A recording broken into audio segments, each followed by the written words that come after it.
Runner's high is the greatest thing that you can get in life compared to everything else.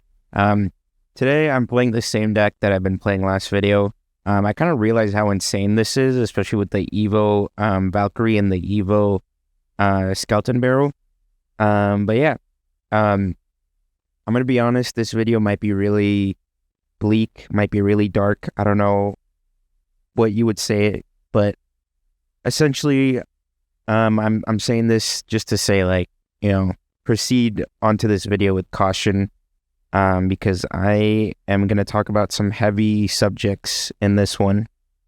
Um, so there was this time in my life where, a lot of my friends commend me for, and they say they're really proud of me for, but it was honestly one of the darker periods of my life, and that was when I was fasting for a month straight.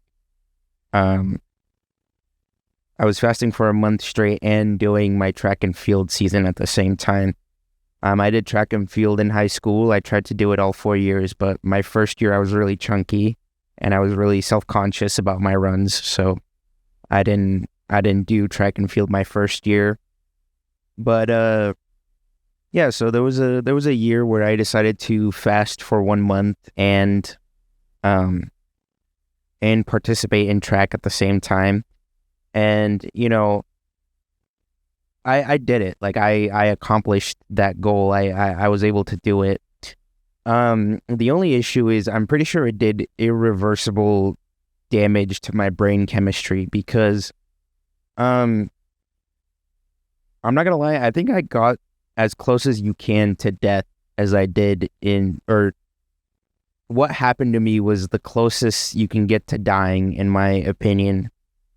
I say that because I, so when I did my fasts, it was from like so I would fast from 4 in the morning till like 8 at night, right? Um, and obviously I had to still go to school and do all that, right? Um, and so I thought I would still be able to participate in track and field and fast. And, it was also kind of to prove to myself like how far I've gone in life, I guess, is a weird way to put it, but that's kind of the example I'd like to say. Um, but basically, um, yeah, by the time I got to practice, I was already pretty much like starved, like a lot. Um, Even when I would get up in the morning to eat, I wouldn't eat anything. I would literally just eat like a banana and drink some water, and that's it. And then when I would get to break my fast, at night, it it wouldn't be like a crazy meal. It would be like your typical, like, standard meal that has carbs, meat, your veggies and stuff like that. But it would never be like um a calorie dense meal, right? It would be very, very basic, very nutritious. Um, so I would say that I was probably eating anywhere from, I want to say, 1,400 calories to 1,800 calories every single day during my fast. And I would be running at least 6 miles every day, right? And I already kind of mentioned that I would also have to go to school and deal with school and all that, right? Um, but essentially, when I got to when I got to the track, at practice, there was a huge sense of dread I felt, and it wasn't like because I was scared of practice. It wasn't because I was scared of, the the amount of miles we'd have to run, or the the the way we'd have to run the miles. It was more so just I I genuinely didn't know what was going to happen that day, because every single day after every single practice, I would feel so tired. Like, I would feel so drained.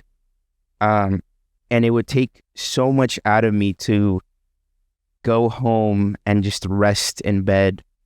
And so that's why I struggled with like making meals too, is because I was just so incredibly tired. Like I couldn't do anything. I would get home and I could feel my body slowly decomposing, like right in front of my eyes. And it was scary. Like it was genuinely terrifying because it felt like I could die at any second. Um, and so this is the sad part. I wanted that. Like I wanted that for myself. I've always been dealing with these kind of thoughts since I was like probably around 8 or 7. I still remember my first, encounter with these thoughts and how I dealt with it. But yeah, it's harming yourself is something that I've always struggled with, and fasting and doing track and field at the same time gave me a way to hurt myself, right? Because that's what it was at the end of the day. I was hurting myself. I wasn't really nourishing myself, I guess, right? Like I said, even when I was breaking my fast, I wasn't eating that much. And so it was a weird dichotomy, I guess, where I wanted the pain to stop, right? I didn't want to feel this way. I didn't want to hinder myself. I didn't want to, make myself weaker for my races, right? But at the same time, I wanted to like not exist anymore, right? I didn't want to be in this world. And the way I can really describe it is like, it really was a slow death. Like, I think if I kept going with that, like if I did another like week or two, I probably would have done something to my physiology, right? Like it would be pretty banged up, right? But yeah, I say it's a weird point in my life because, like I said, a lot of people commend me for it. A lot of people like tell me how much it inspired them, how much they felt like because I was able to show up to practice and run so many miles, even though I was fasting, they felt they were like, they felt like they could do the same thing, right? Like they could push themselves to that limit too. And it got me thinking, like, it feels like a lot, I feel like the culture of grinding and the culture of, like putting your head down and working hard and stuff like that, I feel like it's said a lot in our society, right? Like it's commended. It's something that a lot of people are like, oh, if this person's grinding, then like, he's doing a great job. Like he's being productive, like he's doing great for himself and stuff like that. But I want to say that I don't think you should always be grinding. I think always grinding is what makes life so dull sometimes, right? Because essentially what you're doing is you're chasing for that success. That success, obviously affects your dopamine receptors. And you get addicted to that feeling. You get addicted to that feeling of success, right? Like you keep chasing it. It is a type of addiction, right? And I feel like it's something not a lot of people talk about. I rarely see it online, and I feel like the only way you get to experience something like that, or the only way you understand something like that, is if you experience it firsthand, like I did. That wasn't the first. That wasn't the only time where like I really pushed myself to my limit and like to the point of almost like hurt, like not being a part of this world anymore. Because there was another time at the beginning of my sophomore year, or not my sophomore year, my senior year, where I was really overdoing it. Like I was doing too much, and I could tell it was taking a toll on me.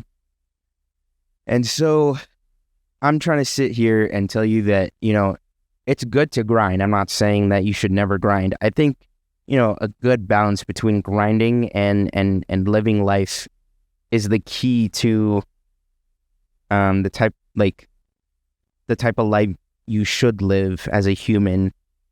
But what I'm saying is there can also be extremes. You can also end up in situations like me where you really are pushing it to the limit. Like you're basically at the verge of death is what I'm saying. Like you can push yourself to that, but I think that's when you should realize that, okay, maybe I need to pump the brakes down and like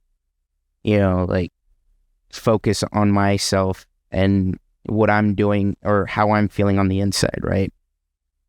Because that's kind of how my mom raised me, is like, you should ignore everything you feel, as long as like the way my mom raised me was like, you can get as hurt as you want.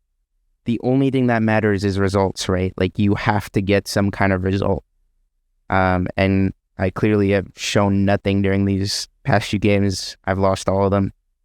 But yeah, so moral of the story is like, people can commend you for your darkest times and won't even realize how much it hurt you. So, just take it easy on yourself. Don't let other people tell you how to live. And yeah, that's pretty much it. Please subscribe, please subscribe, please subscribe, please subscribe.